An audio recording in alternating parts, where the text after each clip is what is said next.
حضرت عبداللہ بن مسعود رضی اللہ تعالیٰ عنہ فرماتے ہیں کہ جب کوئی شخص کسی بادشاہ کے پاس جاتا ہے تو اس کا دین اس کے ساتھ ہوتا ہے، واپس لوٹتا ہے تو دین سے ہاتھ خالی۔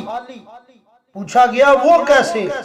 آپ رضی اللہ تعالیٰ عنہ نے ارشاد فرمایا کہ وہ شاہ وقت کو ایسی باتوں سے راضی کرتا ہے جو اللہ تعالیٰ کی ناراضگی کا باعث بنتی ہے۔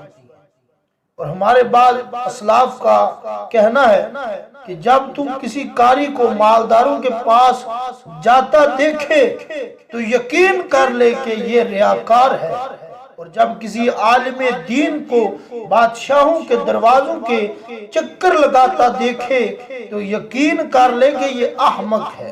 حضرت ابو ہریرہ رضی اللہ تعالیٰ عنہ فرماتے ہیں کہ اس امت کے لیے 3 چیزوں سے بڑھ کر کوئی چیز نقصان دہ نہیں۔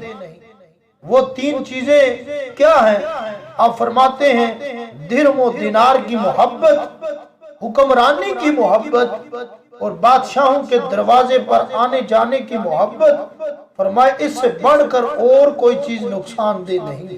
حضرت حذیفہ رضی اللہ تعالیٰ عنہ فرماتے ہیں کہ فتنوں کی جگہوں سے بچو۔ عرض کیا گیا فتنوں کی جگہ کون سی ہیں؟ تو آپ رضی اللہ تعالیٰ عنہ نے فرمایا عمراء کے دروازے فتنوں کی جگہ ہیں۔